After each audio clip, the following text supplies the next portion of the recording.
Buenas noches a todos. Bienvenidos sean todos ustedes.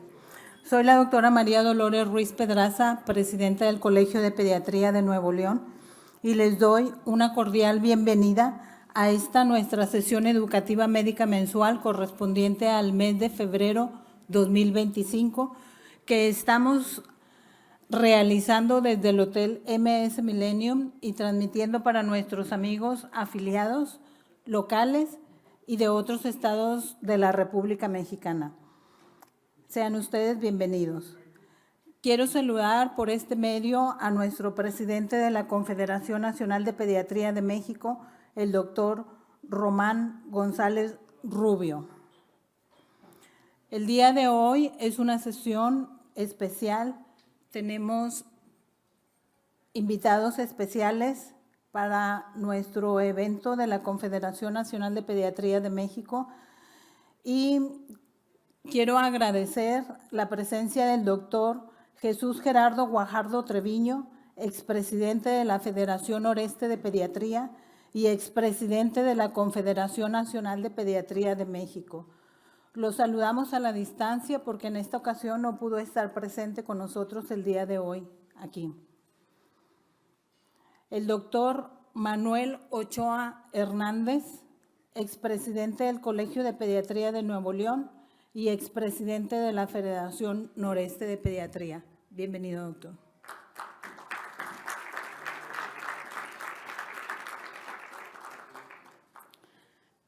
La doctora Francisca Pilar Campos Reina, expresidente del Colegio de Pediatría de Nuevo León y expresidente de la Federación Noreste de Pediatría. Bienvenida, doctora.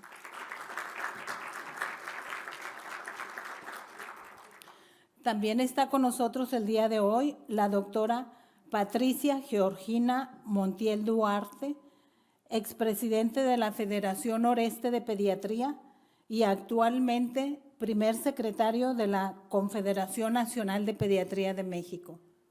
Gracias, doctora.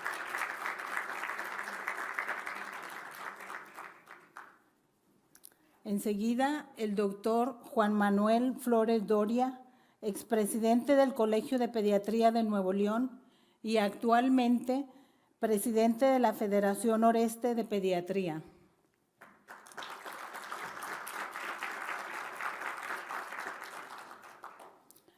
También está con nosotros el día de hoy el doctor Marco Antonio Aguilar Martínez, vicepresidente actual de la Federación Noreste de Pediatría.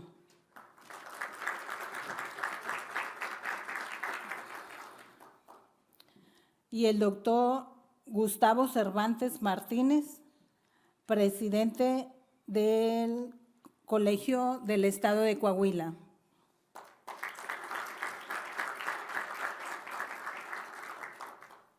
El doctor José Guillermo Rangel Rodríguez, presidente del Colegio del Estado de Durango.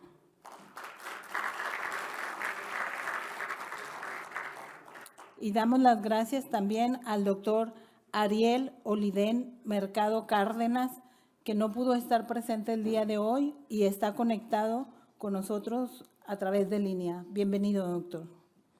Bienvenidos sean todos ustedes. Gracias por estar aquí el día de hoy. Nos da mucho gusto saludarlos aquí y agradecerles que formen parte del Colegio de Pediatría. Queremos invitarlos a renovar su membresía y a seguir siendo parte de nuestra prestigiosa institución. Su participación no solo contribuye al crecimiento y fortalecimiento de nuestra comunidad médica, sino que tenemos innumerables beneficios. Cada uno de los eventos que realizamos toma un gran esfuerzo para que sean eventos académicos de alta calidad como el día de hoy. Y queremos seguir manteniendo estos porque son parte de nuestro crecimiento en las actualizaciones y avances clínicos, diagnósticos y terapéuticos en el área de la pediatría. Como ustedes saben, el ser miembro activo del Colegio de Pediatría nos da puntos por cada una de las asistencias, nos da 8 puntos anuales, nos apoya en los eventos que realiza el Colegio de Pediatría con precios preferenciales, y también los apoyamos en la asesoría y en el envío de papelería para la certificación y recertificación del Consejo de Pediatría al Consejo Mexicano de Certificación en Pediatría. Tenemos precio preferencial a nuestros socios hasta el 31 de marzo. A los nuevos médicos pediatras recién egresados solamente pagarán la anualidad y ellos tienen la invitación de participar con nosotros con precio preferencial hasta el día 31 de mayo.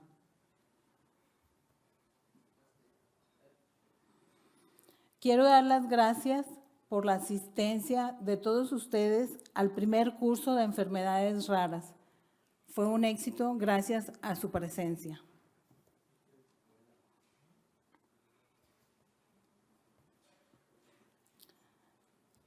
La Academia Mexicana para la Parálisis Cerebral y Trastornos del Neurodesarrollo nos invita a su 10º Congreso Internacional que se realizará del 5 al 8 de marzo en el Hotel Safi Metropolitan.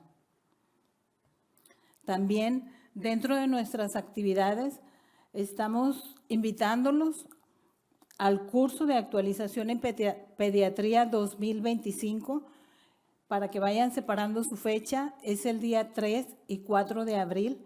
Será realizado en estas mismas instalaciones, en esta misma sala. Es un curso que estamos realizando con más de 10 médicos especialistas en temas de actualidad. Tiene 8 horas de valor de educación médico continua y estamos en trámite consiguiendo el aval del Consejo Mexicano de Certificación en Pediatría. Separen su fecha, 3 y 4 de abril. Están todos invitados. Por último, recordarles del 31 Congreso de la Asociación Internacional de Pediatría, en la cual participa la Confederación Nacional de Pediatría de México. Se realizará del día 8 al 11 de mayo en Ciudad de México. Las inscripciones siguen abiertas. Toda la información de los eventos que acabo de mencionar las pueden encontrar en nuestras redes sociales o pueden comunicarse a la oficina del Colegio de Pediatría. Ahora me toca presentar al profesor que nos apoyará con la ponencia del día de hoy. Él es el doctor Víctor Manuel Hernández Bautista. Es médico pediatra egresado del Hospital Regional General Ignacio Zaragoza del ISSSTE. Es inmunólogo clínico y alergólogo egresado del Hospital Licenciado Adolfo López Mateo del ISSSTE en Ciudad de México. Es inmunólogo pediatra egresado del Instituto Nacional de Pediatría de la Secretaría de Salud. Es profesor de pregrado de la Universidad La Salle y del Instituto Politécnico Nacional. Es autor y coautor de 44 publicaciones en revistas nacionales e internacionales. Es autor principal de 4 libros relacionados con su especialidad y pertenece a asociaciones y sociedades mexicanas e internacionales relacionadas con su especialidad. Le damos la bienvenida, doctor.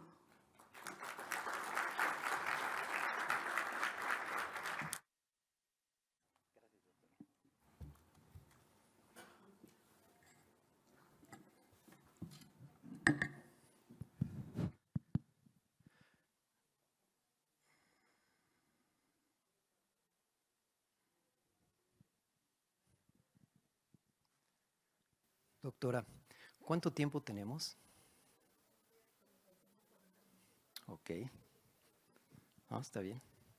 Entonces vamos a poner cronómetro. Muchísimas gracias. Buenas noches. Y es un honor para mí estar en la sesión mensual del Colegio de Pediatría de Nuevo León. Hoy en la tarde y desde la mañana que tomé el vuelo, agradezco a Laboratorios Armstrong sus amabilidades y las facilidades prestadas para que yo esté aquí. pensaba qué iba a decir al inicio de la plática. Y entonces, no sé ustedes, pero para mí, mi entorno y mi manera de pensar, desde el punto de vista personal y desde el punto de vista profesional, cambió a partir del 31 de diciembre del 19, en donde aparentemente un pangolín y un murciélago tuvieron algo que ver. Y cambió mucho, cambió mi perspectiva de las instituciones, mi perspectiva de la ciencia, mi perspectiva de los virus. Y entonces de pronto yo analicé que tengo muchos años recibiendo una connotación desde muchos puntos de vista, desde muchos medios de comunicación, de que vivimos en una lucha constante. Malos contra buenos, creyentes contra no creyentes, pros contra antis. Hollywood se ha hecho rico con estas manifestaciones cinematográficas, los extraterrestres, y bueno, ya ahora en unos 10 años habrá que ponerse listo con este asteroide. Y de pronto, ¿y si no fuera así? ¿Y si en realidad hemos estado desgastándonos desde el punto de vista médico, luchando contra los virus, luchando contra las bacterias y en general luchando contra las enfermedades? Y si en realidad, porque ahora ya tenemos la ciencia, a mí me parece, salvo la mejor opinión de ustedes, que desde la culminación del proyecto Genoma ya conocemos muchísimas cosas. Solo piensen, en el pasado hubo una mujer afectada por constipación con esclerosis múltiple que fue sometida a un trasplante fecal y evidentemente su problemática intestinal mejoró, pero también mejoró sus imágenes de resonancia magnética y mejoraron sus habilidades motrices. Hoy tenemos 555 defectos moleculares que se relacionan con errores innatos de la inmunidad, antes llamados inmunodeficiencias primarias, y hoy ya podemos saber y podemos dar diagnósticos moleculares. Entonces, lo que yo voy a pretender con esta disertación, no dudo mucho que puedan aprender en el sentido de que yo estoy casi seguro de que todo lo que voy a hablar ustedes lo conocen. Me parece que van a recordar algunos conceptos, pero mi pretensión es invitarlos a la reflexión. Si de la mano de la ciencia podríamos cambiar nuestra perspectiva de que el mundo en el que vivimos es un mundo de constante lucha, porque probablemente sea un mundo de ayuda mutua. Vamos a ver. Esto que ven allí es un intento de Laboratorios Armstrong por hacer un llamado respecto de si el hubiera existe. Y va en connotación, en sincronía con la inmunomodulación y los factores de riesgo para infecciones de vías aéreas superiores. Desde el punto de vista social y desde el punto de vista económico, el tema está más que fundamentado. La presencia de infecciones recurrentes, que según algunos artículos pueden ser de 12 a 14 por año, hasta que se cumplen los 12 años. Es algo que, si bien no está escrito en piedra, como muchas de las cosas que conocemos en medicina, pues es algo que hemos aceptado casi generacionalmente. Y la situación es mucho más compleja cuando se trata de un hijo, ¿verdad? Cuando se trata de un familiar. Pero además, no todas las infecciones que se dan en ese sentido, en esa numeralia, necesitan antimicrobianos. Entre el 85% y el 90% son causadas por virus. Ellas, junto con las bacterias, forman una parte importante. Hablaba yo del proyecto de Genoma y yo no sé cuántos de ustedes en este momento estén conscientes y agradecidos de que la placenta humana, debe su origen a una endogenización de un retrovirus antiguo. Es decir, gracias a los retrovirus, todos estamos aquí. Entonces, como que empezamos a pensar, caray, ¿no que eran malos? ¿No que condicionaban millones de muertes una vez que llegaban? del mercado de Wuhan, de donde hubieran salido. Ok. Yo fui profesor de una universidad que tenía una connotación ideológica muy bien delimitada y entonces yo les decía a mis alumnos, por favor, dejen su vestidura del credo en el picaporte de la puerta, porque aquí de lo que vamos a hablar no es de bien o de mal, un concepto definitivamente teológico. Vamos a hablar de que en la naturaleza no hay recompensas ni castigos, solo hay consecuencias. Bueno, pero con mucho respeto para el perfil, la cualidad de credo de cada uno de ustedes, yo sí creo que quien hizo todo esto, todo el universo como lo conocemos hoy, tuvo que leer mucha Inmuno. Es que yo me resisto a creer que haya sido así espontáneamente.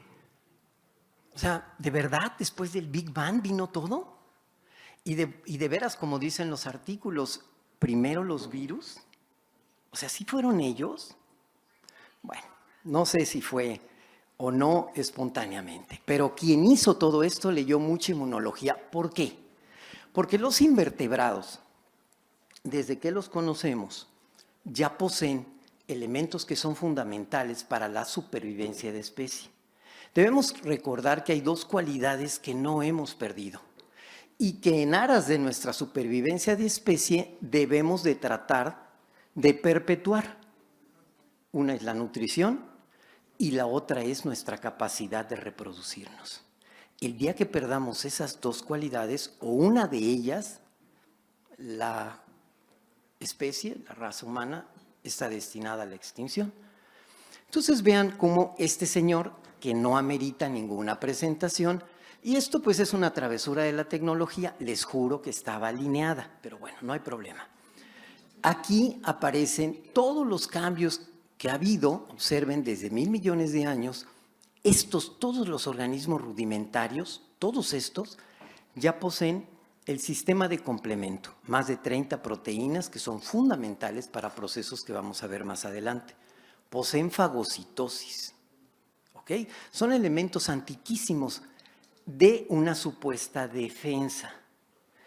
Pero es en este momento, en la aparición aquí, cuando ya hay vertebrados que poseen mandíbula, que se da un salto cuántico en evolución. ¿Por qué?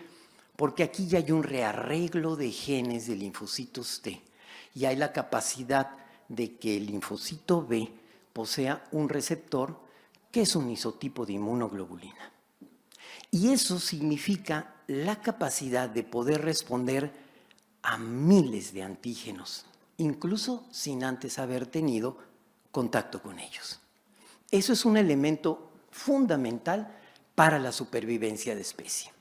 Y entonces, bueno, esta diapositiva no hace más que reforzar el hecho de que, y no es una invención mía, por supuesto, muchos autores muy respetados, biólogos evolucionistas, etcétera, piensan que esto no pudo ser al azar, porque determinó que este sistema inmune fungiera como un estado que interpretara la relación que tenemos con nuestro medio ambiente.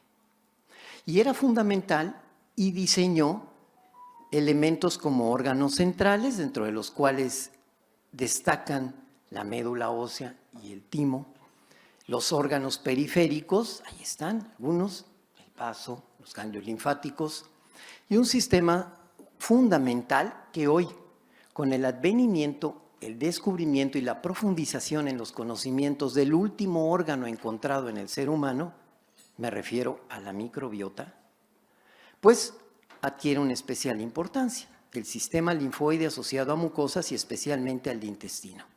Y esto, que parece ser una respuesta idiosincrática, porque una proteína que al 90, al 85% de los seres humanos no les hace absolutamente ningún daño, de pronto encuentra asiento en una respuesta idiosincrática de un grupo de personas que al ponerse en contacto con un alimento, con un polen o con un hongo, desarrolla manifestaciones respiratorias, de orden bronquial, nasal, dérmicas o incluso intestinales, o se muere por choque anafiláctico. Me refiero al fenómeno de la alergia. Y aquí un elemento que es fundamental, solo con fines didácticos. Es imposible dividir o separar al sistema inmune como en delegaciones políticas. No es posible, porque funciona como una orquesta, con un ritmo asombrosamente exacto. Pero de alguna manera, desde el punto de vista académico, podemos decir que el sistema inmune, en cuanto a la capacidad de defendernos, posee un elemento que es el sistema inmune innato y otro que es el sistema inmune adaptativo. Y observen cómo tienen similitudes sumamente importantes. Más adelante lo vamos a ver cuando veamos algunos modelos de enfermedad, pero allí hay algo que es muy, muy importante. Si ustedes revisan un libro ya antiguo de inmunología, verán que una diferencia fundamental que existía en el pasado entre la inmunidad innata y la inmunidad adaptativa es que la primera no confería memoria. Todos ustedes como pediatras, bueno, ¿hay algún ginecólogo? Es que al rato voy a hablar de eso. Internista, súper, ok, pediatras, perfecto. ¿Han usado vacunas? ¿Y qué es todos? ¿Sí? Todos, ok, all of them. ¿Y qué es lo que buscan al administrar una vacuna? Generar una respuesta de protección, ¿sí? Que dependa de qué inmunidad, de la innata o de la adaptativa. ¿Sí? Adaptativa, ¿por qué? Porque así se hicieron famosos los anticuerpos, ¿ok? Pero además sería fundamental que estimule un cierto isotipo de inmunoglobulinas. Quien levanta la mano y me dice cuál es sumamente relevante. Y que no importa que, como lo dije hace poco en el restaurante, donde era un poquito complejo transmitir el conocimiento por el ruido, si yo fuera un excéntrico millonario y les pusiera en sus manos 600 millones de euros para que diseñaran un arma, entre comillas, contra el SARS-CoV-2, ¿qué isotipo de inmunoglobulina pedirían? O bueno, yo les pediría a ustedes que produjera esta arma.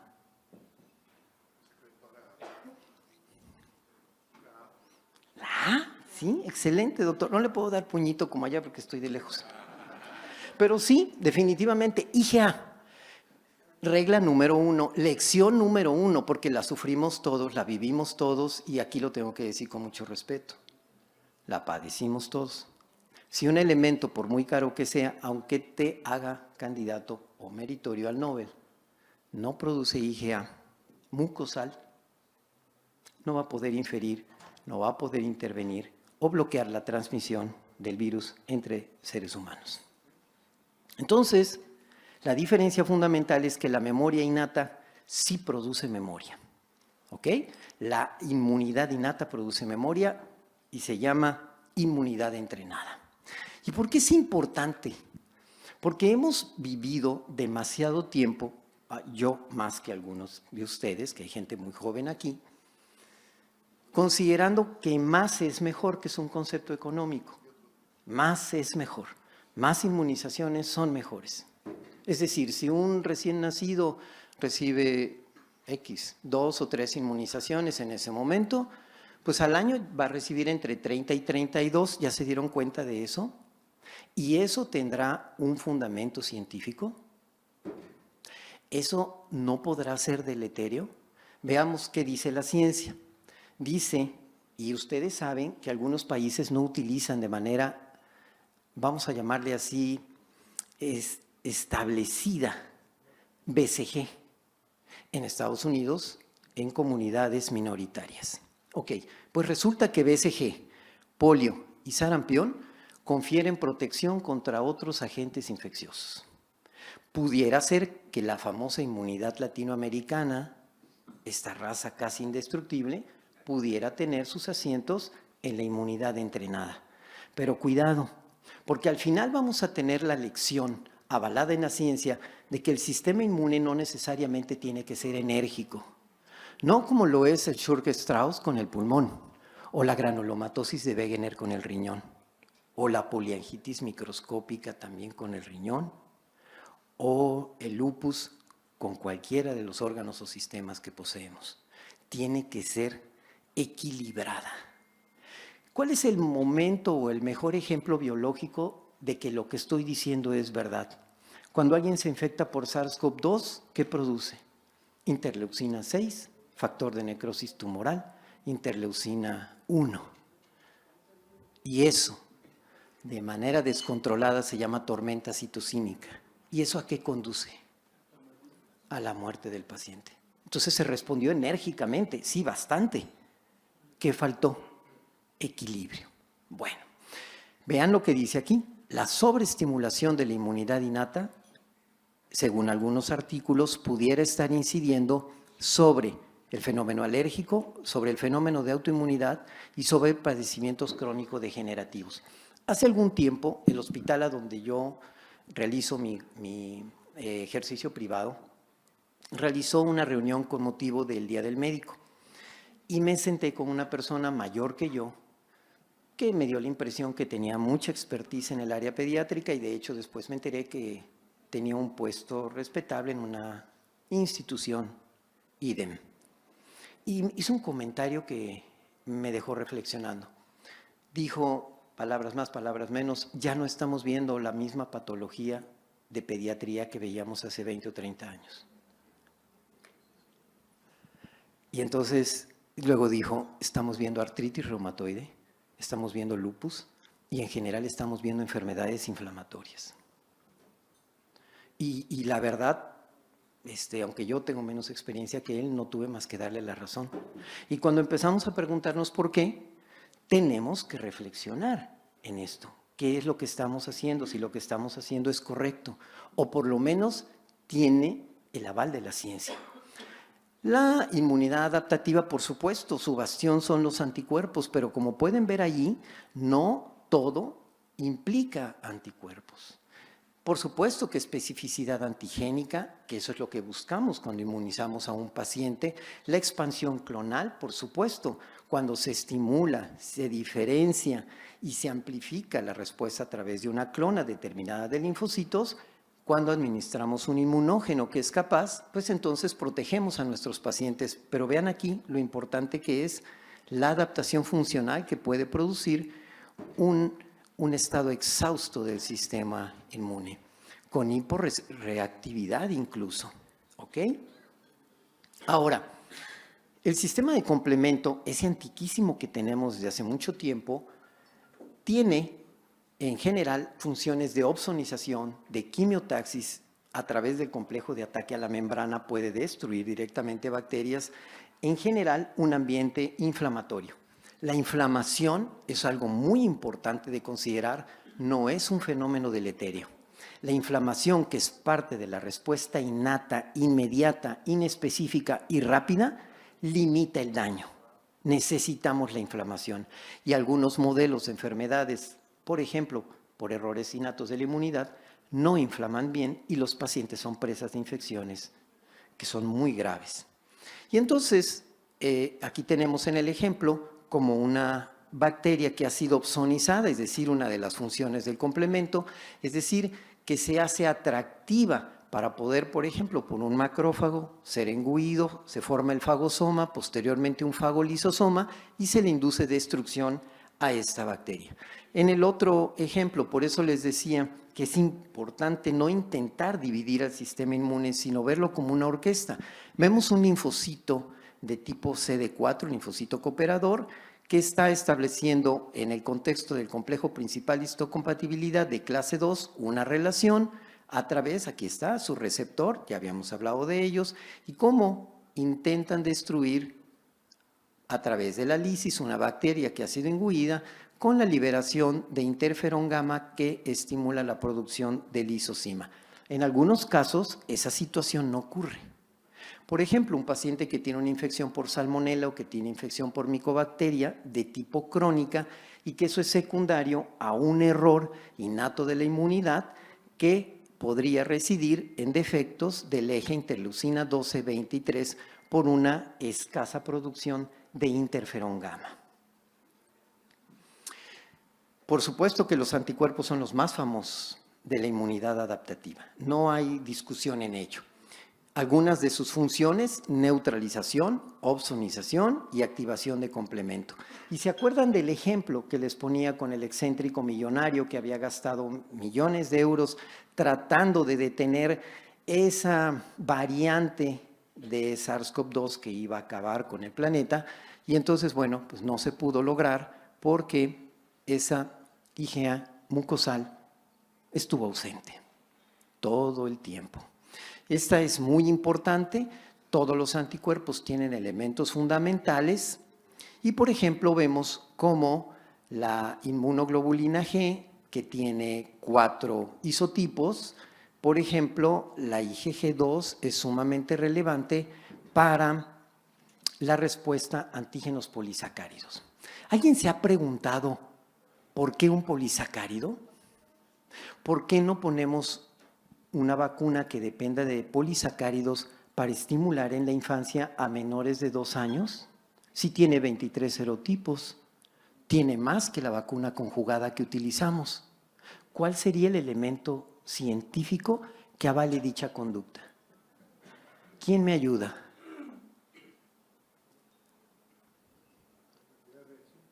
¿Perdón? La capacidad de reacción, doctor. Efectivamente, la capacidad de reacción deficiente que tiene el niño para responder a antígenos que poseen polisacáridos. ¿Por qué? Porque su inmunidad de linfocitos B está fundamentalmente representada por el tipo de 2, el linfocito 2.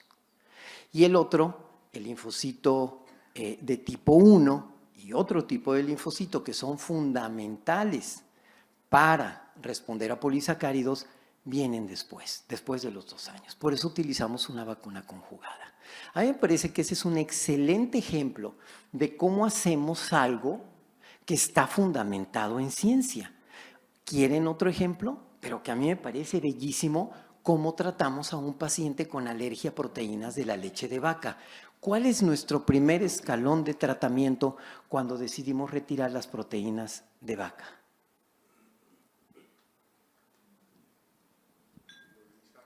Perfecto, doctor, pero hidrolizados parciales o extensos. Excelente, doctor. ¿Por qué? ¿Pero por qué? ¿Por qué extensos? ¿Qué tienen que ver los 1500 daltones? Es importante considerarlo así porque las proteínas, una de las características de las proteínas altamente antigénicas es su peso molecular. La otra es su complejidad estructural. Entonces, si nosotros le damos a nuestro paciente un hidrolizado parcial o la fórmula normal, el paciente va a tener una respuesta. Pero si ofrecemos un hidrolizado extenso o ofrecemos aminoácidos, estamos de la mano con la ciencia, porque entre menos peso molecular es menos alergénica. Entonces, esos son 2 ejemplos: la inmunización con una vacuna que no es de polisacárido y el uso de hidrolizados, de que vamos con la ciencia. Bueno, volvamos al tema de que quien creó todo esto lo hizo de una manera muy inteligente. Por supuesto que ya revisamos lo de los virus. La capacidad de que incorporen su DNA a nuestro genoma. Eso no es ficción, no es una producción de George Lucas o de Steven Spielberg, es una realidad. Y vean en el embarazo lo que sucede. El primer trimestre del embarazo se caracteriza por un predominio de citocinas que pertenecen al linaje TH1, T-helper 1, que está representada por interleucina 6, 8 y factor de necrosis tumoral alfa. Y esto da una inflamación de bajo grado. Y entonces, no que la inflamación era deletérea, no, la inflamación es necesaria para el proceso de fertilización, de implantación y de desidualización. ¿Y qué pasa en el segundo trimestre? En el segundo trimestre cambia este fenotipo. Y entonces ahora tenemos predominantemente linfocitos que derivan o citocinas que derivan de linfocitos TH2. Ese atacadísimo fenotipo cuando se relaciona con enfermedades alérgicas, pero que es fundamental para la respuesta a parásitos. ¿Y qué sucede? Que ahora tenemos interleucina 3, 4, 5 y 10, que va a ser fundamental para el crecimiento y desarrollo de ese producto. Cuando ustedes profundizan en el contexto inmunológico de cómo es posible que ese trasplante 50% materno, 50% paterno, sea tolerado por la madre y no sea destruido inmediatamente con linfocitos T autorreactivos, anticuerpos, etcétera, no hay manera de no pensar que esto raya en lo que podríamos mencionar como maravilloso o milagroso. ¿Es al azar? ¿De veras es aleatorio? Yo se los dejo a su reflexión. ¿Y qué pasa en el tercer trimestre? En el tercer trimestre volvemos a tener un predominio de TH1 con interleucina 1 beta, 8, 12, TNF-alfa e interferón gamma. Y vuelve a haber una inflamación de bajo grado. ¿Para qué? Para la expulsión del producto. Entonces el sistema inmune gobierna desde el embarazo. Determina el destino de ese nuevo ser. ¿Y qué pasa en el nacimiento? Por eso pregunté si no había ginecólogos. Ahorita ya me siento con más confianza, ya me dijeron que no hay. Y entonces podemos concluir que los recién nacidos obtenidos por cesárea tienden a mostrar diferencias significativas en su microbiota intestinal en comparación con lo que la biología determinó. Y determinó dos cosas que son fundamentales y yo les invito a la reflexión. Ya pasó. Yo lo viví, era muy joven, esto de hospital, amigo del niño y de la madre. ¿Era así el eslogan? Ya pasó, pero yo les invito a reflexionar, porque me parece que el que hizo todo esto, o si le quieren llamar la biología, o bueno, si ustedes admiraban a Stephen Hawking y creían en el Big Bang, adelante, determinó dos cosas. Deberíamos de nacer por vía vaginal y deberíamos de alimentarnos con leche materna. Ah, pequeño detalle, leche materna de nuestra especie.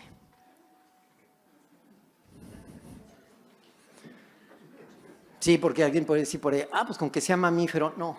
Y luego traen camello. Luego viene, no, es que el camello es hipoalergénico, o el chihuahua es hipoalergénico porque casi no tiene pelo. Bueno, entonces, ¿qué pasa con esta situación? Existe una reducción constante de bacterias benéficas, incluidas Bifidobacterium y bacteroides, en los recién nacidos por cesárea. Y aquí el problema es que parece ser que esa disbiosis, es decir, el concepto que engloba la disminución en la variabilidad y la disminución en la cantidad de la microbiota, genera enfermedades fundamentalmente inflamatorias, por lo menos alérgicas y autoinmunes. Bueno, yo ya adulto, la verdad, debo ser honesto, me puse a leer al doctor Pedro Escudero, un argentino que me parece que fue un hombre adelantado a su tiempo y que nos legó la ley o las leyes de la nutrición. Y estas ustedes las estudiaron, todos las conocen. Y hoy, la verdad, seamos honestos, gracias a la ciencia y a los avances tecnológicos que creo, y es una situación muy personal y tienen todo el derecho de disentir conmigo o disentir de mí, es de las pocas cosas que podemos presumir de esta sociedad actual, el nivel tecnológico que tenemos. Porque hoy ya podemos saber que cuando le ofrecemos leche materna a este recién nacido, le estamos ofreciendo, vean ustedes, FOXP3, ¿ok? La capacidad de disminuir la producción de FOXP3, interleucina 4, IgE y el receptor de alta afinidad de la IgE, estimulando linfocitos T reguladores. Y aquí, junto con otros dos héroes de este escenario, que son el factor de crecimiento transformante beta y la interleucina 10, tienen un factor fundamental de tipo antiinflamatorio. Entonces, pareciera ser que aquí es la otra frase mágica, la regulación, no la respuesta enérgica, sino la respuesta equilibrada, y el otro, el fenómeno antiinflamatorio. Y entonces, todo esto alejaría este producto de alergia y de autoinmunidad. Por supuesto, los famosos HMOs, que sirven como probióticos, para bacteroides y bifidobacterias, que a su vez tienen una influencia fundamental sobre el resto de la microbiota. Por si eso fuera poco, también tenemos la capacidad de transmitir factor de crecimiento transformante beta e IgA, que ya hablamos que la primera tiene un papel antiinflamatorio fundamental y la segunda es el soldado de las mucosas. Y ustedes, como pediatras, lo han sabido, la inmunización, el inmunógeno que intenta evitar la infección por rotavirus, incluso por polio oral y sarampión, tenían la capacidad de inducir importantes cantidades de IgA mucosal. Por eso eran efectivas. Ok, y entonces, otro elemento que es fundamental es la transferencia in útero de la inmunoglobulina G, que por su peso molecular es la que atraviesa la barrera placentaria. Y aquí podríamos decir que se equivocó un poquito, porque esto es en orden de importancia en cantidad, y la IgG2, que es importante para polisacáridos, y ya quedamos que los dos linajes de linfocitos B que ayudan al ser humano a responder contra polisacáridos y que no son los linfocitos B2, se adquieren después de los 2 años. Por eso, les invito a que lean Sistema Inmune del Recién Nacido, y si ustedes le dan una leída a Errores Innatos de la Inmunidad, van a ver que si ustedes leen Enfermedad granulomatosa crónica de la infancia, hipogamaglobulinemia ligada al cromosoma X, deficiencia de adhesinas, respuesta anómala a polisacáridos, síndrome de Wiskott-Aldrich, el que ustedes quieran, hay una intensa similitud con el estado de inmunodeficiencia que tiene el neonato. No en vano la alta mortalidad de esa edad ante procesos infecciosos. Y el otro que es fundamental es la transferencia de IgA en leche materna. Y bueno, no puedo leer todo el tiempo de todo, pero si alguien sabe de alguna fórmula modificada en proteínas industrializada que haya logrado sintetizar IgA en su producto, díganmelo ahora. Ninguna, doctor, ninguna. Así es, doctor. Así es. Entonces, a mí me parece que ahí, desde el punto de vista de la ciencia, vamos bien. Y bueno, esto me parece que es una afirmación adecuada, la lactancia materna exclusiva durante la primera hora y por lo menos hasta el 6º mes de vida. Y aquí, solamente para hacer relevante el último de los órganos que ha sido descritos en el ser humano, me refiero a la microbiota. Y hoy hemos avanzado tanto con la capacidad, por ejemplo, de hacer secuencias de genes, que hoy ya podemos establecer relaciones bidireccionales. Hoy ya hablamos de un eje intestino-glándula mamaria, hablamos de un eje intestino-cerebro, intestino-pulmón, intestino-piel. Es sumamente relevante lo que estamos viendo. Yo en lo personal tengo una profunda confianza, anoten la fecha, en que algunas de las enfermedades inflamatorias, probablemente de origen autoinmune que estamos enfrentando, van a tener como solución el trasplante fecal. Lo bueno que todavía no sirve en la cena. El trasplante fecal. El ejemplo, enfermedad de Crohn. ¿Ok? Entonces, es increíble a dónde estamos llegando con la capacidad que tenemos de analizar desde el punto de vista científico. Y algo que es muy importante de considerar, a los 3 años se adquiere la microbiota que predomina en el adulto. Esta es una diapositiva que ahí están todas las referencias de las cuales han sido tomadas estas imágenes, y en algunas haré algunas acotaciones muy personales. Esta es una de las diapositivas en donde yo no creo que esto sea verdad. ¿A qué me refiero específicamente? Me refiero a este concepto de que nosotros sabemos que la población pediátrica disminuye de manera muy importante su frecuencia de infecciones cuando alcanza 2 años. Y entonces tenemos como un espacio, una ventana de oportunidad hasta los 12 años. Eso yo no me lo creo.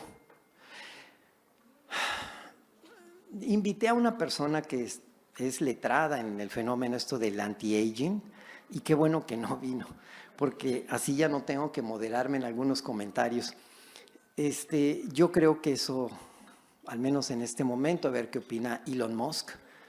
No sé si lo meta en sus planes, pero yo creo que hasta este momento lo único que se puede hacer es envejecer dignamente.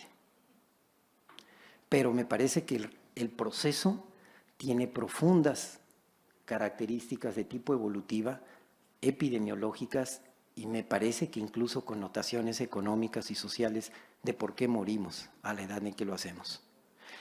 Y vean, este es el elemento de lo que llamamos senescencia del sistema inmune. Volvemos al contexto inflamatorio. Esta etapa está caracterizada por un aumento de citocinas del tipo de interleucina 1 beta, 6, 18 y TNF-alfa. Y está caracterizada por una disminución de la vigilancia de células tumorales, por lo tanto hay mayor incidencia de cáncer, hay demencia y hay aterosclerosis. ¿Y dónde reside el fenómeno etiológico de estas situaciones? Acá, en cultivos de fibroblastos hemos podido establecer que las alteraciones proceden de telómeros, proceden de mitocondrias y de la pérdida de un proceso homeostático de regulación que se denomina autofagia. Y eso, a mí me gusta el tema, hasta este momento, a pesar de los grandes avances de la ciencia, no hemos logrado detenerlo. En donde yo creo que hay un error es considerar que aquí termina esta ventana de oportunidad. Y en este momento, aunque somos pediatras, a mí me gustaría enviar un mensaje. Yo encuentro 4 ejes que son fundamentales para un envejecimiento digno. Uno es la nutrición. El otro es el sueño. El otro es la actividad física. Y el cuarto, que me parece mucho más complejo y mucho más difícil, es la disminución o la capacidad que cada uno tenemos de interpretar el estrés. Les invito a que lean a Hanselier y su respuesta estereotipada, mereció un Nobel, de Fly or Fight, de la respuesta estereotipada al estrés. Es sumamente interesante. Bueno, esto, pues que parecería complejo, en realidad no lo es.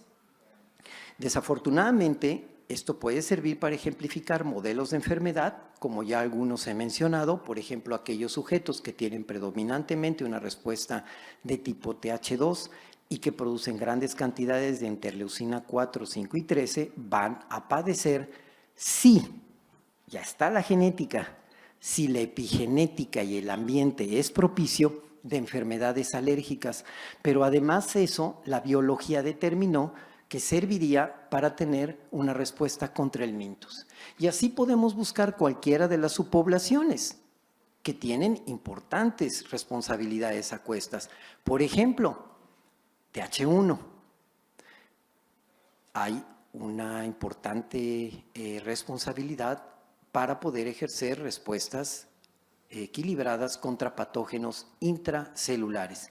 Sin embargo, también caracteriza a las enfermedades de tipo crónico-inflamatorias. Y entonces la situación es tratar de mantener una homeostasis. La inflamación de bajo grado ya vimos que resulta ser benéfica en el proceso del embarazo, y luego analizaríamos algunos elementos que ustedes conocen perfectamente bien que podrían conducir como factores de riesgo de infección recurrente, como sería el sobrepeso, la obesidad y la deficiencia de micronutrientes. Y hoy ustedes saben que está en boga, está en moda, la vitamina D.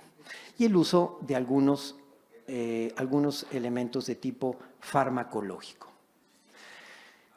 La pandemia no infecciosa de obesidad ha ocupado mucho de los reflectores, pero también lo ha hecho el fenómeno alérgico. Y todos ustedes, los que tienen actividad hospitalaria y que tienen actividad privada, se enfrentan diariamente a pacientes que están afectados por procesos de tipo alérgico.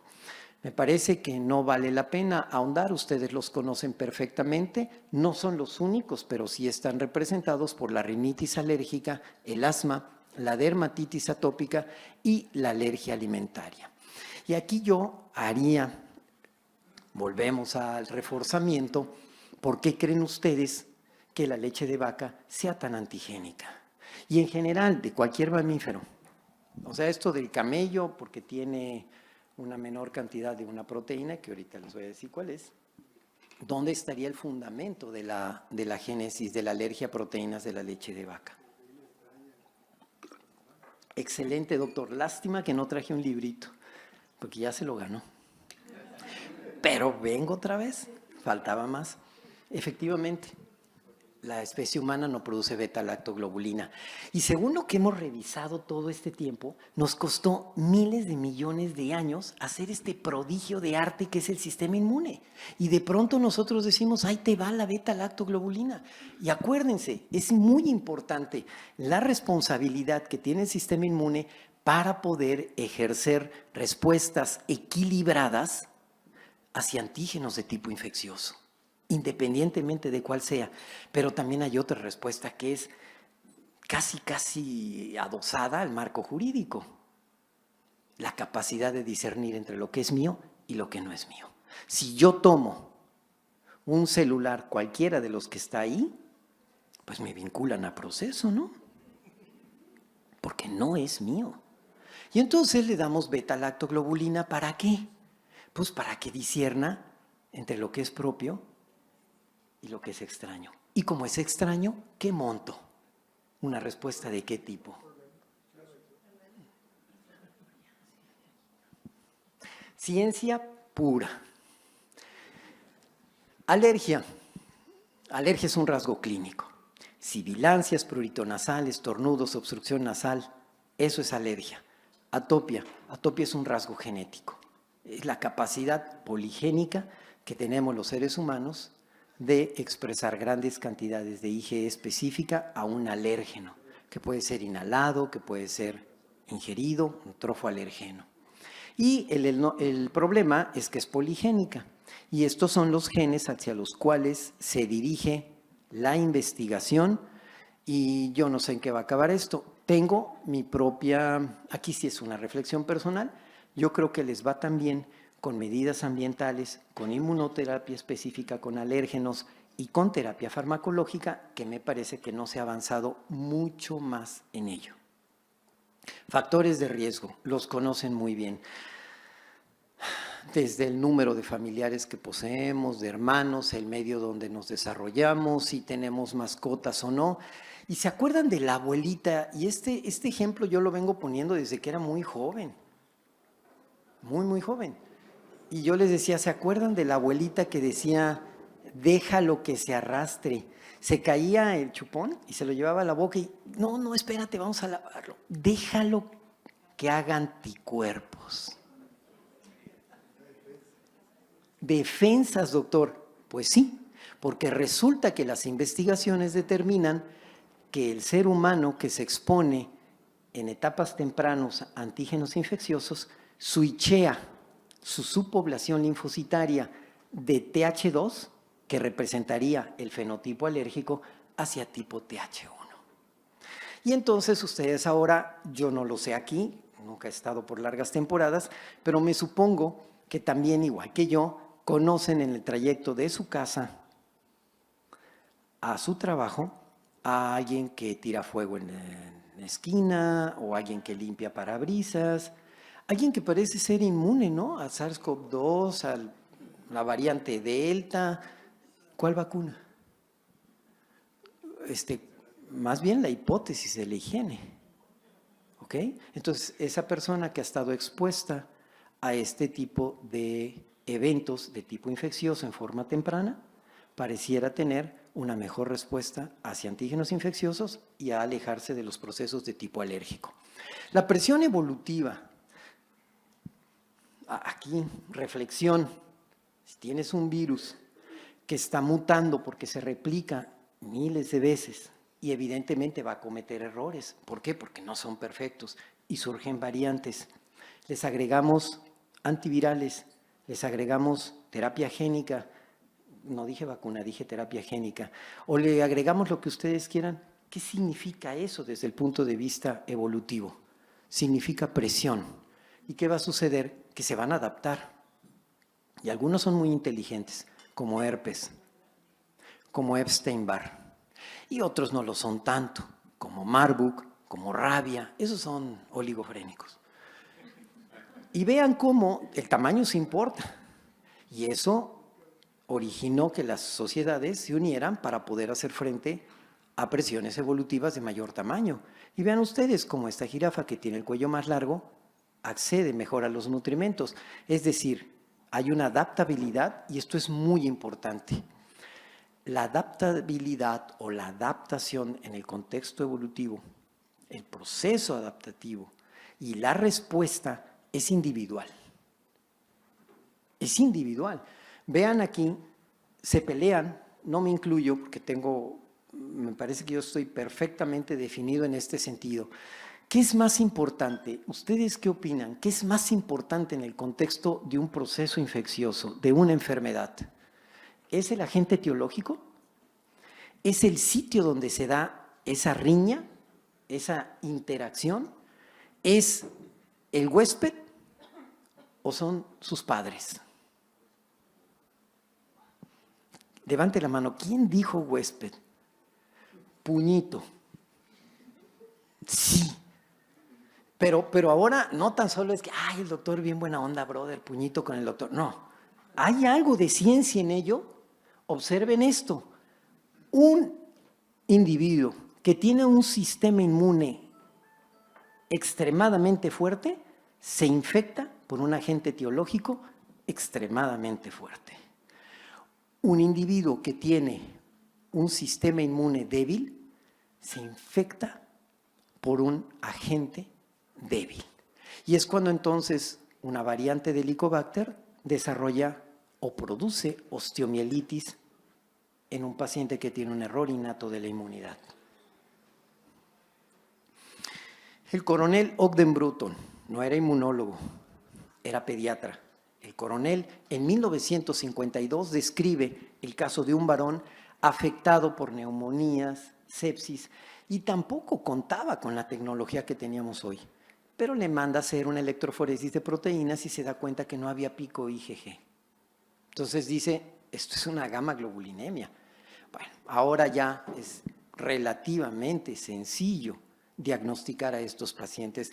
Vean, hay que de veras ser respetuosos y admirar todo lo que hemos logrado como civilización desde el punto de vista científico y que nos ha permitido conocer que hoy tenemos 555 errores innatos de la inmunidad con 17 fenocopias y mutaciones en 504 genes. Y ojo, ustedes estoy seguro que en un momento de su práctica institucional o privada se van a enfrentar a este paciente. Porque ahora ya se alejó del fenotipo de pacientes que tienen solamente infecciones severas, respuesta parcial al tratamiento, en sitios poco habituales, agentes poco frecuentes, falla de medro.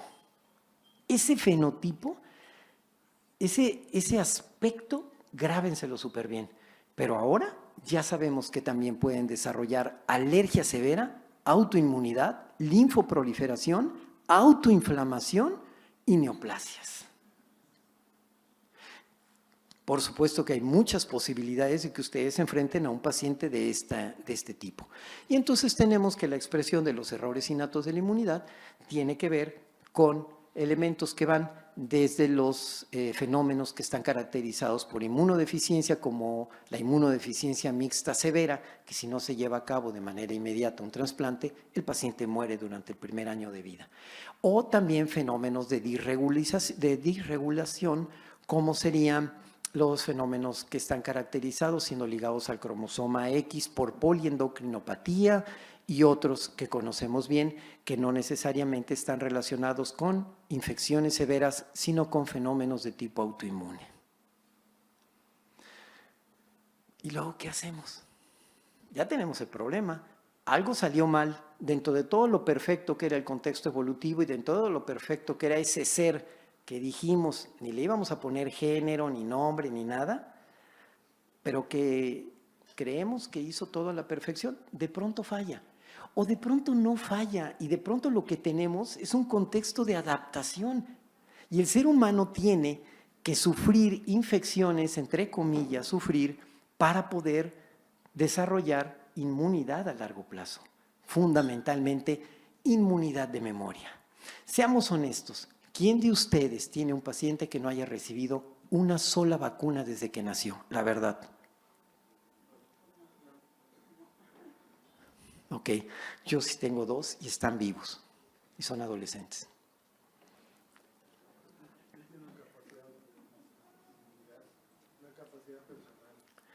Ok, doctor, sí tiene usted razón. Y la otra, la inmunidad colectiva o de rebaño, ¿no? Porque los demás se vacunaron e hicieron un cerco. Ok.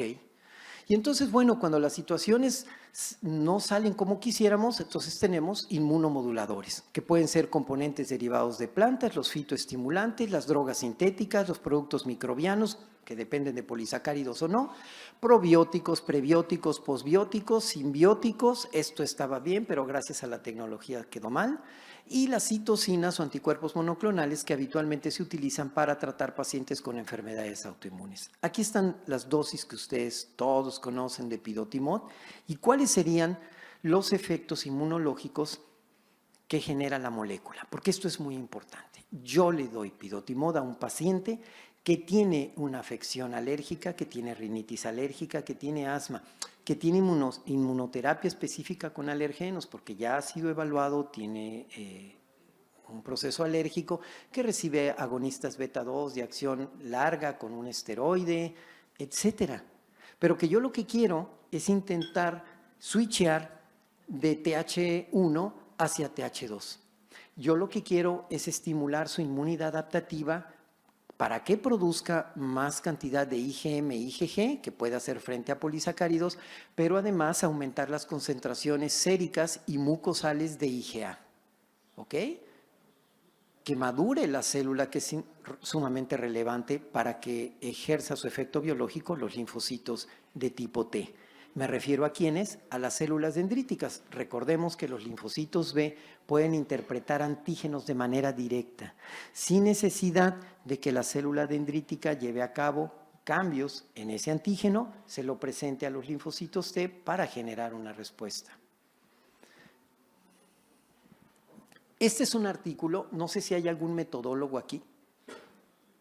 No. Suerte, portero sin suerte no es portero. Entonces resulta que alguien podría decir, oiga, doctor, pero es que está expresado en porcentajes. Sí, sí, pero me parece un buen intento. Y créanme, sí implica trabajo, sí implica sentarse a escribir. Yo creo que vale la pena revisarlo. Es un artículo hecho por autores mexicanos en población mexicana, y en donde llegan a la conclusión que los pacientes que tienen infecciones de vías aéreas superiores recurrentes tienen una mejoría del 96%, estoy totalmente de acuerdo, podríamos llevar a cabo un análisis estadístico más enérgico, pero los pacientes mejoran.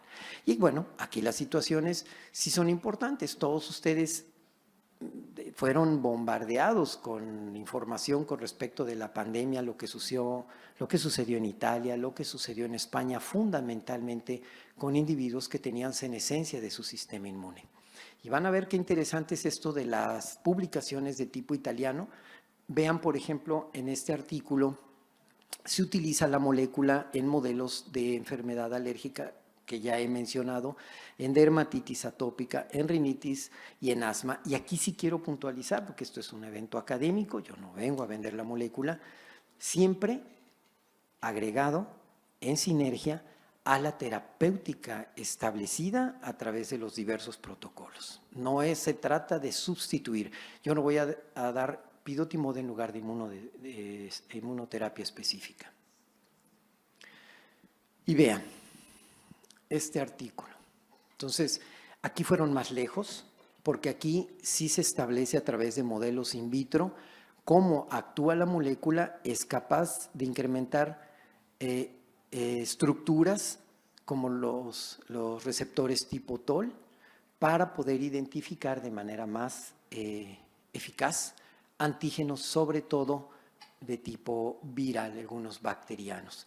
Estimula la síntesis de lactoferrina, de catepsina G y de mieloperoxidasa. ¿Ok?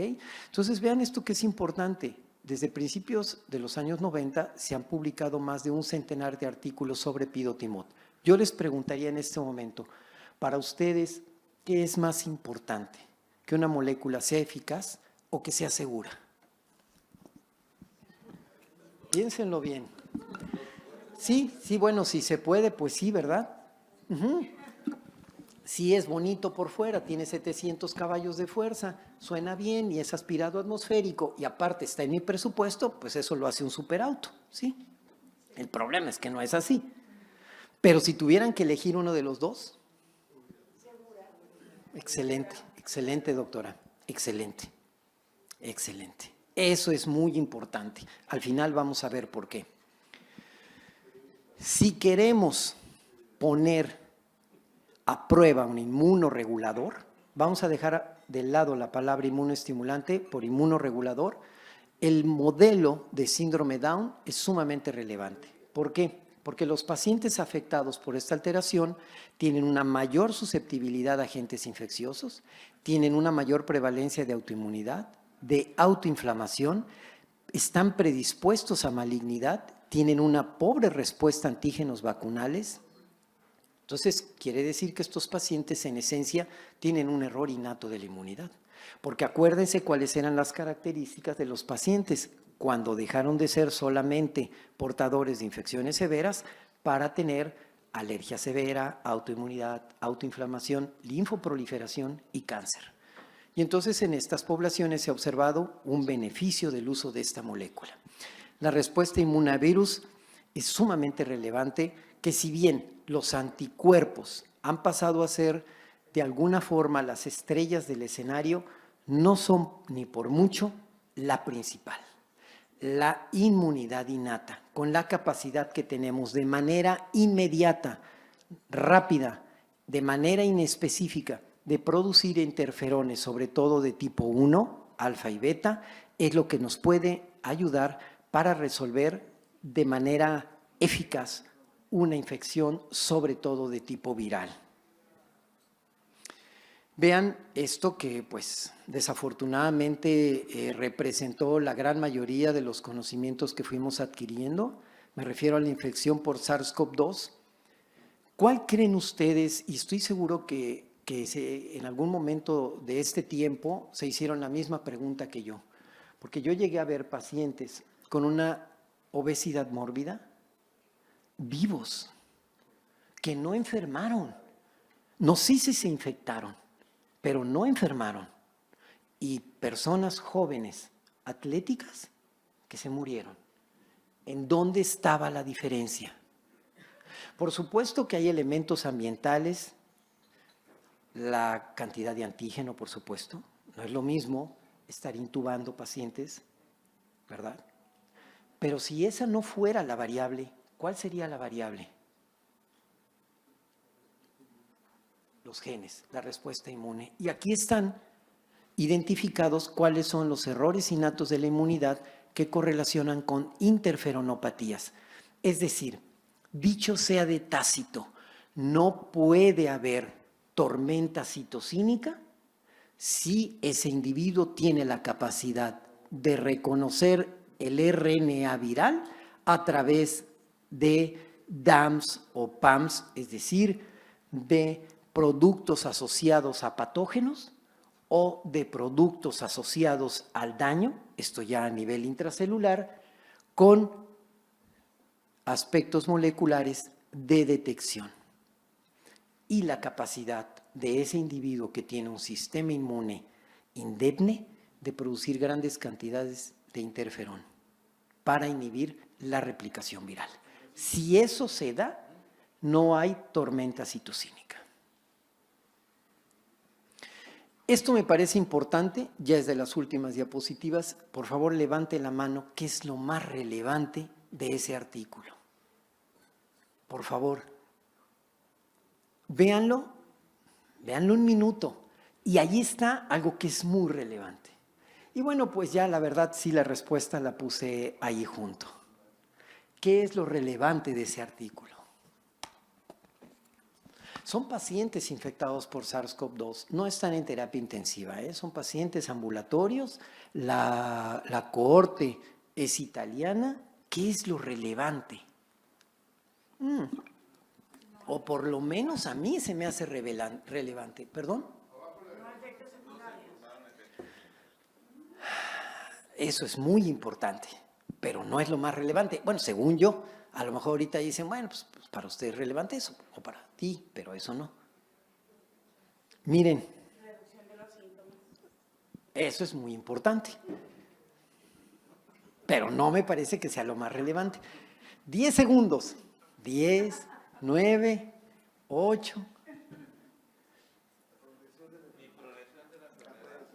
¿No? A ver si coinciden conmigo, porque tampoco se trata de tener siempre coincidencias.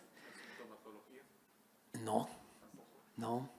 Aquel que murió en Dallas dijo que donde no había cambios, que no había discusión, no se generaba nada.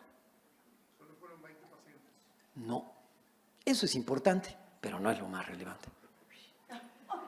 10, 9, 8, 7, 6, 5. Dígalo, ok. Vean.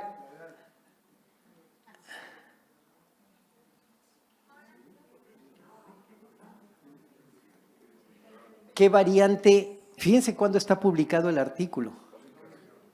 ¿Qué variante estaba afectando al planeta? ¿Perdón? Ajá, pero no era la más benigna, no era Omicron. Es decir, esa molécula, justificado, y eso yo no lo modifiqué, esto no está, sí, no hay un fraude en la fecha. Esto está publicado en el 2020, teóricamente el problema empieza el 31 de diciembre del 2019, llega a México entre marzo y abril del 2020, se empieza la inmunización en diciembre del 2020, ¿ok? 2020.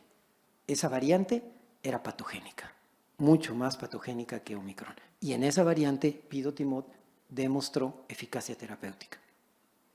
Y ahora, alguien dice, voy a salir a comprar y en este momento a todo. No, pero por lo menos me parece que sí tenemos que voltear. Me parece que sí tenemos que detenernos a reflexionar y pensar que algo ocurrió. Estas son de las últimas diapositivas. Es un artículo pésimo. Rara vez tengo una opinión de ese tipo. En el sentido, esto fue publicado en el 2008, de una niña de 9 años de edad que estaba recibiendo la molécula y que en ese momento que estaba recibiendo la molécula, me refiero a Pidotimod, desarrolla lo que antes conocíamos como púrpura de Henoch-Schönlein. Hoy vasculitis por IgA. Muy bien, maestro. Muy bien. Pero alguien dijo, pues fue el Pidotimod. Total, que si la niña hubiera acariciado un gato negro en una luna llena, ya tendríamos un criterio más de vasculitis por IgA, acariciar un gato negro en una luna llena. Pésimo. Pero además, ¿por qué? No creo que eso sea verdad. Vean la fecha de publicación.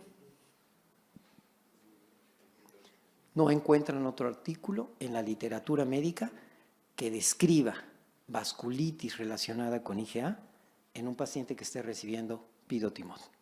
A mí, sin ser metodólogo, sin ser epidemiólogo, se me hace una prueba fehaciente que el producto es seguro.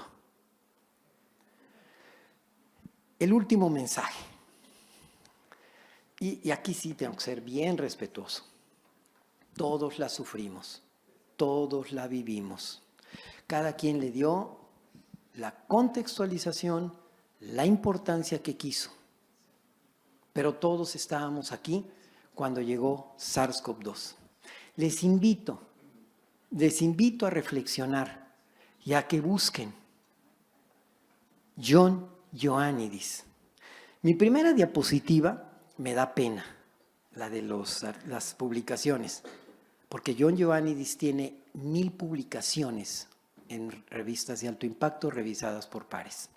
Y él le dijo a la Organización Mundial de la Salud, no, la mortalidad no es del 3%, la mortalidad es del 0.02%. Es el médico más referenciado de nuestra sociedad actual, la Universidad de Stanford. ¿Y a qué voy con esto? Que esto no es direccional. No se trata de la del mono, pecho peludo, lomo plateado, el asteroide, llega una nueva variante, nos morimos todos. Yo les invito, porque vuelvo a repetirlo, todos la sufrimos y nos da mucho trabajo liberarnos de esa filosofía del miedo. Vean todos los elementos que están involucrados en lo que conocemos desde hace muchos años como tríada epidemiológica, en donde juega un papel importante para que se desarrolle la enfermedad el medio ambiente, el hospedero y el agente patógeno. Recordar que de veras que quien creó esto lo hizo de la mejor manera posible, que desafortunadamente son experimentos de la naturaleza, que algunos individuos no sigan el guión de lo que ese ser supremo determinó, eso es una cosa. Y de la otra es que vayamos a sucumbir junto o por o con un nuevo virus. Solamente recuerden que nuestra placenta se la debemos a un ancestro, a un retrovirus que logró incorporar su DNA a nuestro genoma. Hay investigaciones respecto de estructuras cerebrales y de visión. Entonces, no se trata del bien y el mal.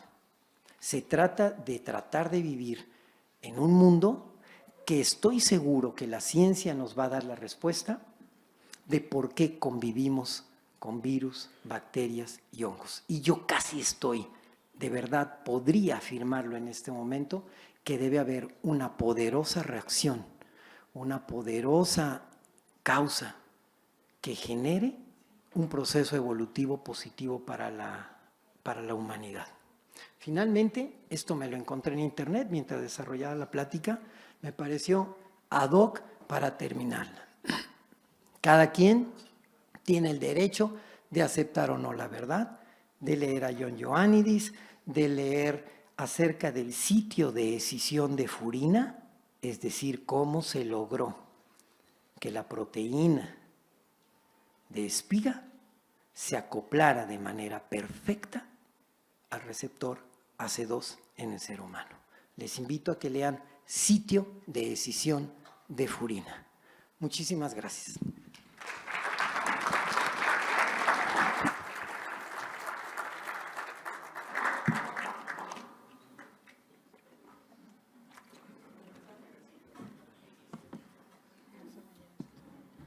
Le damos las gracias al doctor Víctor Hernández. No sé si tengan alguna pregunta.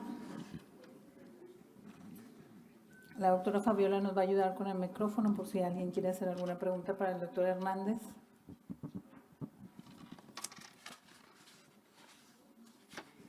Bueno, tenemos en línea un par de preguntas, doctor. Sí, claro. Bueno, la primera pregunta es, ¿usted recomienda la realización en casos de nacimiento vía cesárea de inoculación del recién nacido con secreciones vaginales en el posparto inmediato? Bueno, va a ser complejo responder porque está de manera virtual y uno corre el riesgo de responder lo que yo considero que está preguntando. Pero tanto así como ir y tomar las secreciones y colocarlas de manera tópica o introducirlas en las mucosas, pues sí, ¿no? O sea, es medio complejo. Pero ese argumento relacionado con la pregunta ejemplifica perfectamente lo que yo dije. Porque a lo mejor no lo mencioné, pero el nacimiento a través del canal de parto, entre otras cosas, lo que produce es, entre comillas, la contaminación de este producto con la microbiota, tanto del intestino como de la vagina de la madre. Y al ofrecer leche materna, hay contaminación de la microbiota de la leche. Recuerden que hay un eje intestino-glándula mamaria y de la piel de la madre. Hay estudios en donde los productos que nacen por vía abdominal y que reciben una fórmula modificada en proteínas tienen una microbiota diferente que corresponde a la piel y a la institución, al hospital donde nacen. Es totalmente diferente. Entonces, a lo mejor, no sé si comprendí bien la pregunta. a lo mejor interpretada con la respuesta que acabo de dar, la respuesta es sí. Pero habrá que ser muy delicado en el proceso de untarlo, ¿no? Muy bien, gracias.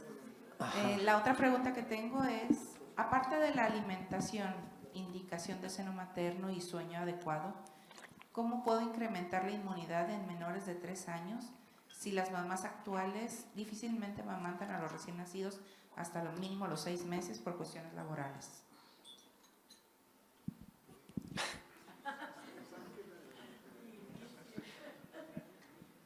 ¿Sí? Lo que pasa es que, mire, yo que no soy ya tan joven, cuando era chavillo yo escuchaba una frase que decía, a grandes males, grandes remedios. Aquí el problema es que intentamos dar una respuesta biológica, una respuesta científica a un entorno social. Y el doctor decía, sáquela de trabajar. Y yo estoy de acuerdo. Es decir, la naturaleza no se ocupó de eso. La naturaleza no se ocupó si la mamá tuviera un periodo en el cual pudiera ofrecer leche a su producto. Solamente determinó, esto es lo que tienes que hacer. Por lo menos 6 meses, aunque la Organización Mundial de la Salud diga 2 años. Entonces, la respuesta soportada en el criterio del doctor, que se salga de trabajar. Y no estoy bromeando, no estoy bromeando. Aquí hay que ver cuáles son las implicaciones a largo plazo. 1 y 2, muy discutible la negativa de la madre a ofrecer leche. Porque así entendí que esa era también una posición, el negarse a ofrecer esto. Es un poco complejo el tema, pero si lo vemos desde el punto de vista biológico, no hay salida. Ya si lo vemos desde el punto de vista de entorno social, es muy complejo.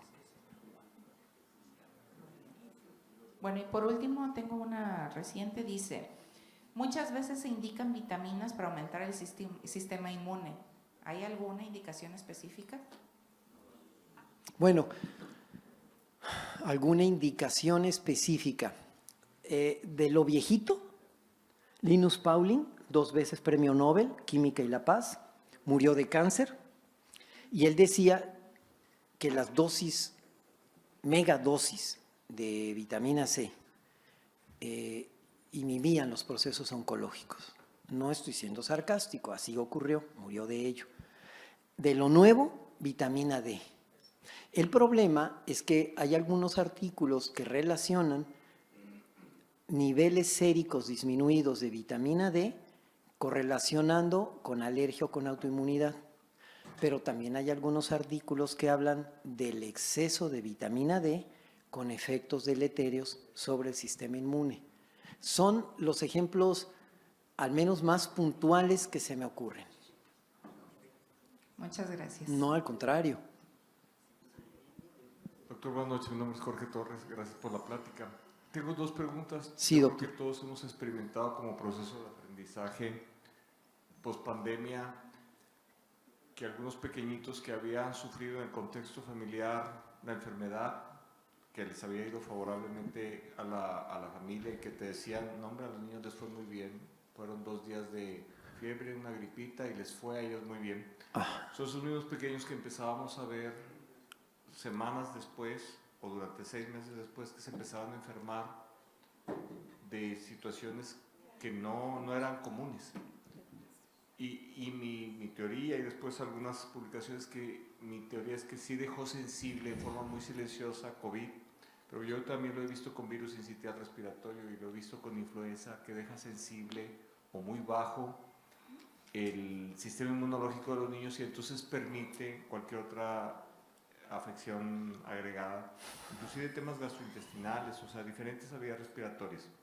El primer comentario es si usted en la experiencia o en lo que ha experimentado, leído, si eso está documentado, como que sí dañó el SARS, el sistema inmunológico, digamos, en forma silenciosa en pacientes que no estuvieron gravemente afectados. Y la otra, que la suplementación con el producto del Pirotimod, ¿tiene una vigencia o tiene que estarse suplementando eventualmente cada 6 meses, cada año? En fin, esos serían los dos comentarios. Gracias, doctor. Bueno, empiezo por la más sencilla, porque la otra, híjole. La primera es no, respecto al tiempo que se puede ofrecer, parece hacer mención los artículos, el mismo dossier, que hay que respetarlo porque tiene aspectos legales detrás, habla no menores de 2 años.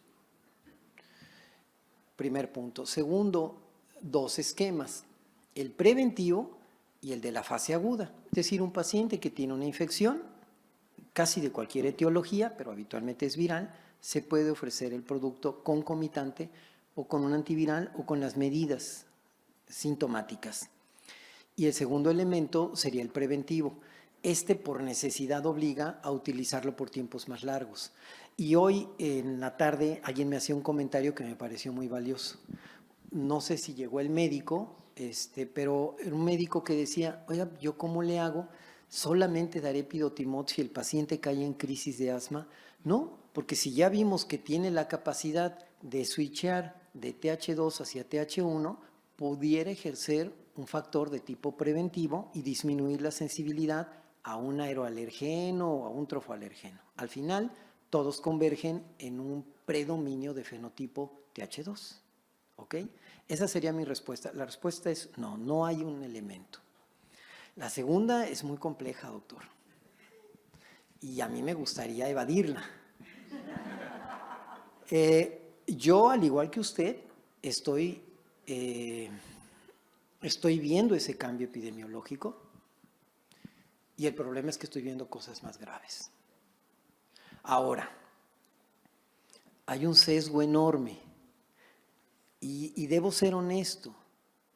No puedo no serlo porque ustedes merecen todo el respeto que yo pueda prodigarles.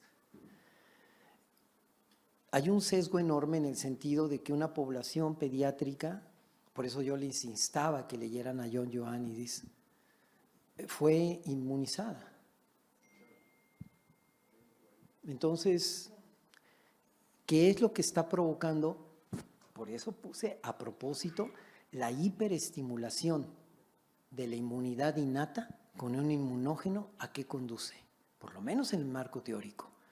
Enfermedades alérgicas y enfermedades crónico-degenerativas y autoinmunes. Entonces, ¿esa sobreestimulación es benéfica?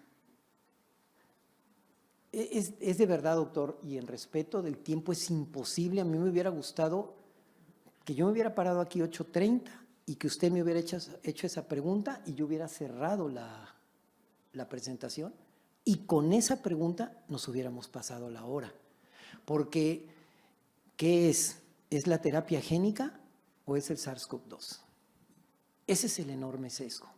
El único problema es que epidemiológicamente, y para terminar, porque yo sé que su tiempo es muy valioso, yo quisiera que reflexionaran un poco. Si esto llega en marzo y en abril del 2020, no hay inmunizaciones, me refiero al agente patogénico, y hay una mortalidad determinada, y en diciembre empiezan las inmunizaciones, que alguien me explique por qué en el 2021 la mortalidad es mayor que en el 2020.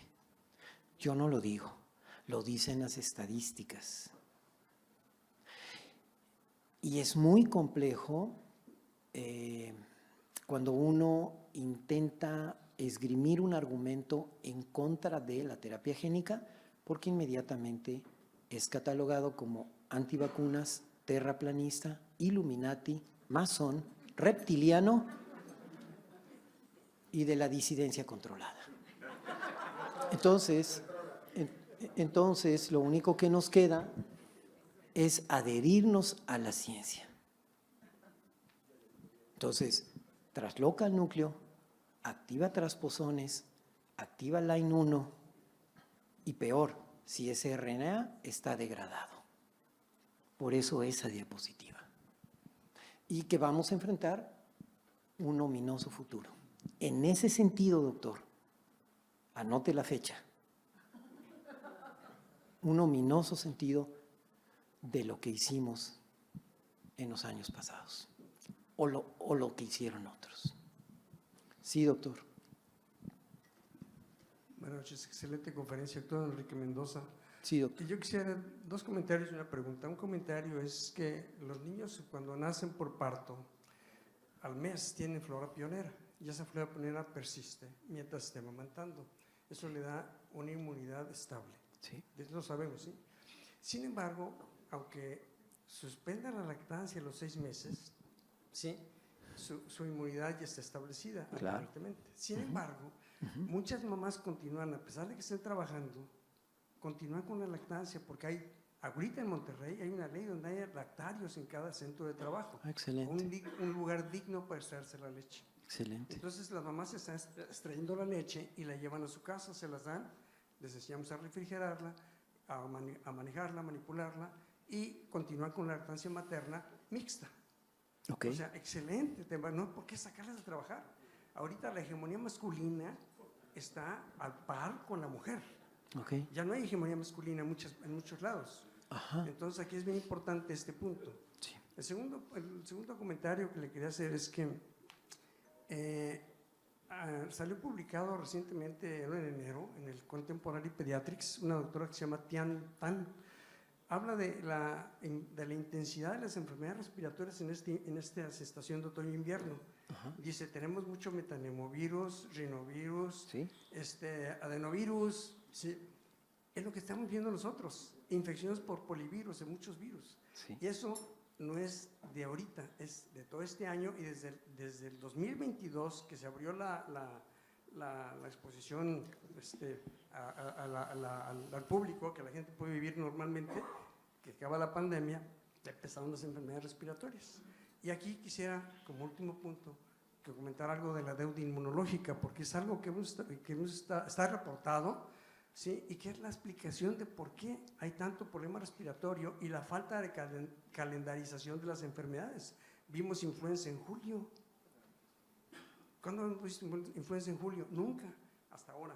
Tenemos 2 años de haber visto influenza en julio. Yo quisiera que hablar un poquito de la deuda inmunológica. Pienso que eso nos va a dar mucha respuesta a lo que estaba diciendo el doctor. Mire, yo tengo una hipótesis y tiene que ver precisamente con la inmunidad de rebaño, que es un concepto sólido desde el punto de vista epidemiológico. Y yo lo veo así. Tiene usted, primero que nada, tiene usted toda la razón. Estamos viendo si es o no inusitada, eso no lo sé, le soy honesto, no tengo los datos, pero de que estamos viendo un repunte de infecciones de vías aéreas superiores por coronavirus, no SARS-CoV-2, por el mismo SARS-CoV-2 que se ha vuelto endémico, por sincicial respiratorio y por metaneumovirus y por rinoenterovirus.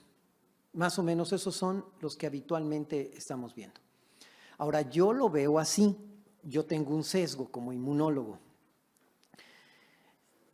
Si usted, bueno, si comunitariamente ofrecemos un inmunógeno, porque además no hubo límite, era 1, era 2, era 3, era 4, era 5, era 6, a las que tuvieras acceso, y produces agotamiento del sistema inmune, ese concepto de inmunidad colectiva o de rebaño que teóricamente produce la inmunización, se pierde.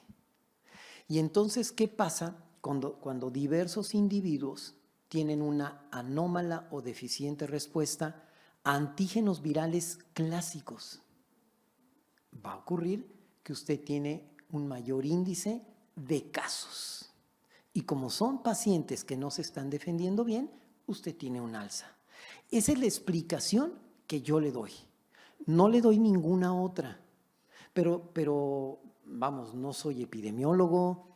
Es complejo porque no tenemos datos absolutamente sólidos. Algunos datos ni siquiera existen, son inexistentes, vamos.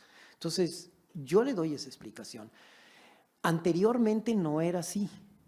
Anteriormente se infectaban venía estacionalmente el proceso, se infectaban todos casi de manera uniforme y desarrollaban inmunidad.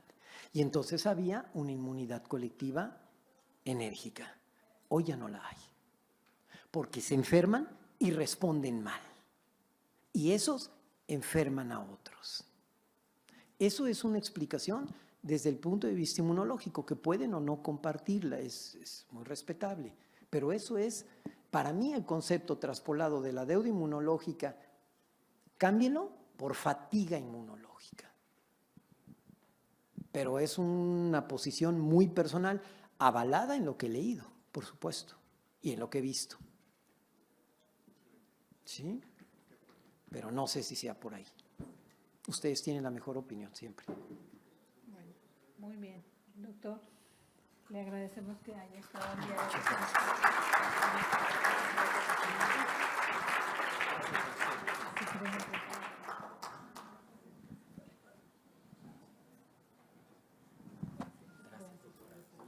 Muchas gracias a usted. Ahora le voy a pedir a la doctora Nelly García Blancaler, vicepresidenta del Colegio de Pediatría de Nuevo León, que nos apoye en la continuidad del programa de hoy. Buenas noches. Vamos a pasar a proceder en el acto protocolario de la ratificación de la toma de protesta de la mesa directiva de la Federación Noreste.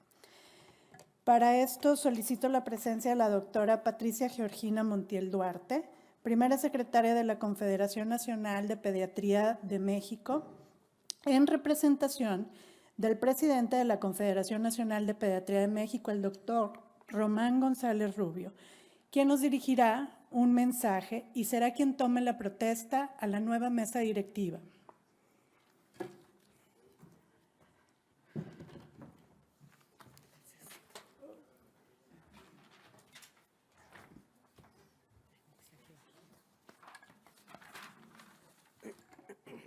Gracias, doctora Nelly, muy amable por la presentación.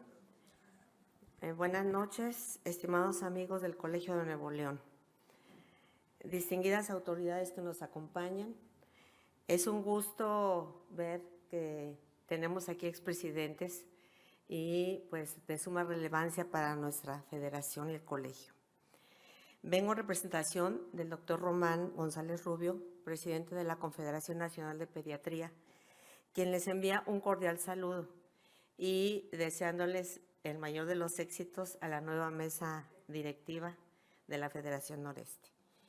Quiero agradecer al doctor Juan Manuel Flores Doria, presidente electo de la Federación Noreste de Pediatría, y a la doctora María Dolores Ruiz Pedraza y a su mesa directiva por haberme invitado a este evento de suma trascendencia para nuestra federación, a la cual pertenezco y me siento aquí en Nuevo León como en casa, con todos mis amigos. Los considero amigos, ya tenemos muchos años de conocernos y de verdad que siempre son bien hospitalarios, me hacen sentir como en casa y me da mucho gusto estar aquí con ustedes esta noche, esta fría noche, pero muy productiva y muy bonita con la plática que nos acaba de dar el doctor, verdad que también está muy interesante sobre ahorita las enfermedades respiratorias y la inmunomodulación que acaba de mencionar. Me siento muy orgullosa también ya que cumplimos 50 años de la fundación de la Federación Noreste, que es un orgullo también porque pues hemos visto que seguimos y aparte cada vez más unidos gracias al esfuerzo de todos ustedes que son los agremiados de esta federación. Quiero comentarles que pues esta federación precisamente se encarga de la actualización continua también. Por eso ahorita vemos la sesión muy interesante y nuestro objetivo es llevar a los médicos afiliados los temas de mayor relevancia y congresos a su ciudad más cercana para llevar la actualización para bienestar de nuestra niñez. Y bueno, la mejor muestra, y ahorita les voy a comentar algo que vemos el resultado de estas conferencias en cuanto a que fuimos al examen de certificación de pediatría de los residentes que fue llevado a cabo ahora en enero pasado, este 25 de enero, en el cual me siento todavía mejor de orgullo porque nuestra federación, sobre todo aquí en Nuevo León, obtuvimos fueron 6 residentes premiados dentro de los 10 primeros lugares de 1000 sustentantes. Entonces creo que es un orgullo también porque aquí vemos reflejado que tenemos grandes profesores en todos lados y aquí, ¿verdad? Pues prácticamente, como dicen, el alumno que supera al profesor. Bueno, porque tuvo un gran profesor que está actualizado y que emite sus conocimientos. Entonces, esto es una felicidad. Y aquí vemos los resultados de estas pláticas, de estas sesiones. Y bueno, felicidades a todos, pues sí, felicidades por eso. Muy bien. El hospital que sacó mayor premio fue el Hospital Universitario Dr. Eleuterio González. Felicidades. Bueno, ya también la doctora Pilar Campos tiene toda esa información que después les va a hacer llegar todos los nombres de los premiados. Y bueno, concluyo mi mensaje leyendo una frase de Agatha Christie que menciona que una de las cosas más afortunadas que podemos tener en la vida es tener una infancia feliz y sana, sobre todo. Los invito a seguir con el entusiasmo de aprender y proyectar para que nuestra comunidad tenga la firme convicción de procurar una vida mejor para nuestros niños de todo el mundo. Pues les agradezco mucho este mensaje y vamos a hacer el acto protocolario de la toma de protesta y de cual agradezco mucho nuevamente el honor que me han hecho en esta distinción para hacer este acto. Y bueno, voy a pedir aquí la presencia, por favor, del doctor Juan Manuel Flores Doria, presidente de la Federación Noreste de Pediatría. Le damos un aplauso, por favor. Al doctor Marco Antonio Aguilar Martínez, vicepresidente de la Federación Noreste.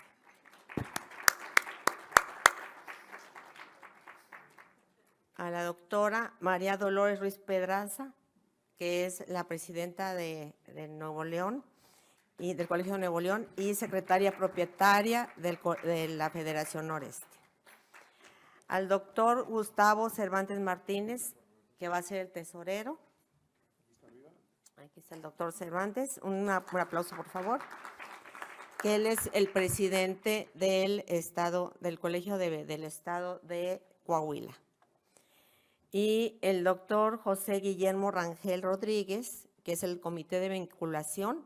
El doctor José Guillermo viene del estado de Durango.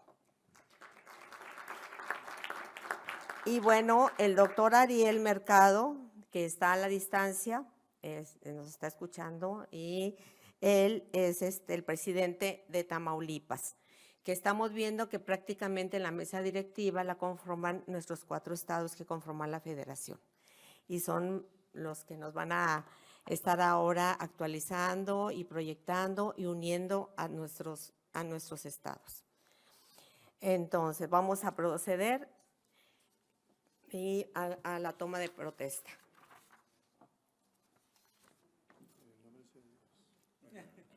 Protestan cumplir y hacer cumplir los estatutos que rigen a la Federación Noreste de Pediatría. Levantamos la mano. Sí, protestamos. Si es así, que la sociedad se los premie y si no, que se los demande. Mucho éxito, mucho éxito. ¿Mi madrina? Ya ves. Gracias.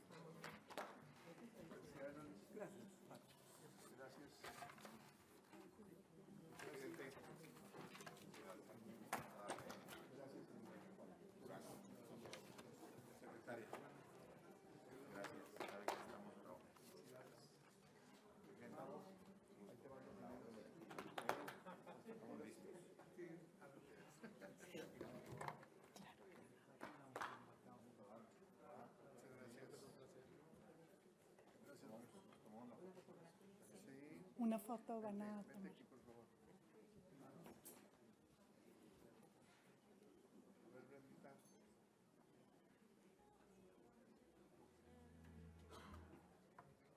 I want her everywhere, and if she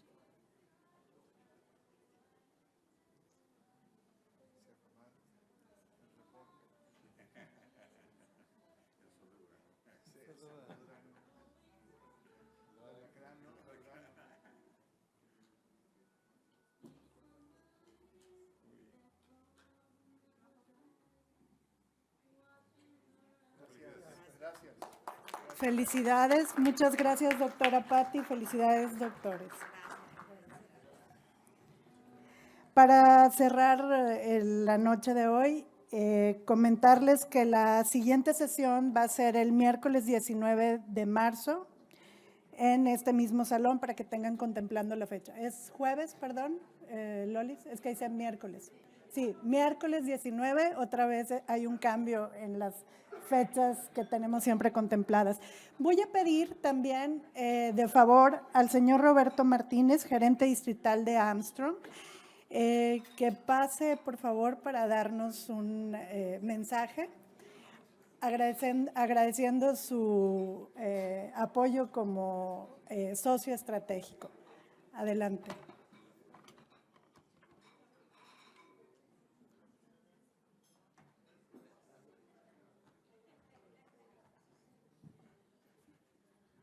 Bien, buenas noches a todos. Yo también, como el doctor Víctor, estaba allá en la parte de atrás tratando de encontrar las palabras para dirigirme a ustedes. Aparte del agradecimiento, que me dan media hora para este tema que voy a exponer, ¿sí?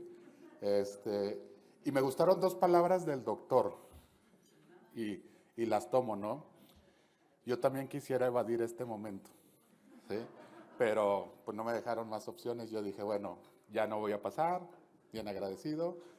Y el otro, pues agradecerles a ustedes el tiempo, la oportunidad que nos dan para traer profesores de esta calidad. Agradecerle al doctor Víctor por su excelente ponencia, ¿sí? Y bueno, también la otra palabra que me gustó del doctor, no quiero ser direccional, pero el doctor nos hablaba de un recorrido muy amplio de enfermedades virales, de problemas de alergia. Yo lo único que quiero decirles es que no porque pertenezca a la casa farmacéutica Armstrong Laboratorios, ¿sí?, sino porque lo veo todos los días con ustedes, es que en esta casa farmacéutica ustedes encuentran un arsenal de productos que les van a servir precisamente para lo que acabamos de escuchar. Escuché mucho terminología de virus, metaneumovirus, adenovirus, y bueno, nuestros productos les pueden ayudar bastante en ese tipo de padecimientos. Nuevamente, agradezco mucho su invitación y esperamos que no sea la última. Muchas gracias a todos.